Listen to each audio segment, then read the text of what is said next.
ఏలూరు జిల్లా జంగారెడ్డిగూడ మున్సిపల్ కార్యాలయంలో తెల్లవారుజామున షార్ట్ సర్క్యూట్ కారణంగా అగ్ని ప్రమాదం జరిగింది. మున్సిపల్ కమిషనర్ రూమ్ లో సంభవించిన ప్రమాదంలో AC, computer, laptop, tables, chairs కాలిపోయాయి. ఈ ప్రమాదంలో ఎలాంటి ముఖ్యమైన ఫైల్స్ కాలిపోలేదని, రికార్డులు, ఫైల్స్ అన్ని భద్రంగా ఉన్నాయని మున్సిపల్ కమిషనర్ కేవి రమణ అన్నారు.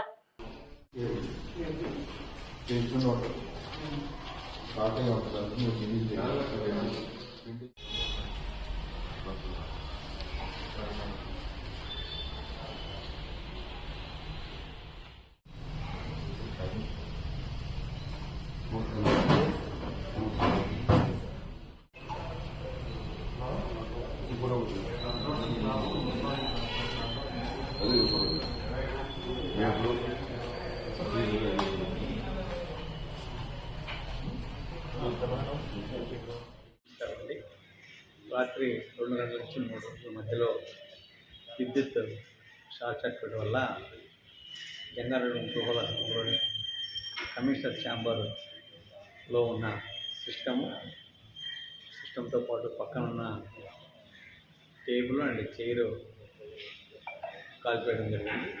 ఎలాంటి ఇంపార్టెంట్ ఫైల్స్ కాలిపోలేదు సందర్భంగా తెలియజేస్తున్నాను. ఆ హీట్ వల్ల ఏసీ కూడా పూర్తిగా కాలిపోవడం జరిగింది.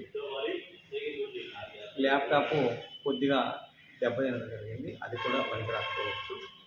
ఈ సందర్భంగా ప్రజలకు కోరి చెప్తున్నాను, ఎలాంటి దినవారీ కార్యక్రమాలు పట్టగలరు. అలాగే ఎలాంటి ఇంపార్టెంట్ ఫైల్స్ కావచ్చు, మామూలు ఫైల్స్ కావచ్చు, ఎలాంటిది కాలిపోలేదని ఈ సందర్భంగా తెలియజేస్తున్నాను. Only laptop, system, chair and table పక్కన దెబ్బతిన్నాయి. ల్యాప్టాప్, సిస్టమ్ పూర్తిగా కాలిపోయిందని సందర్భంగా తెలియజేస్తున్నాను.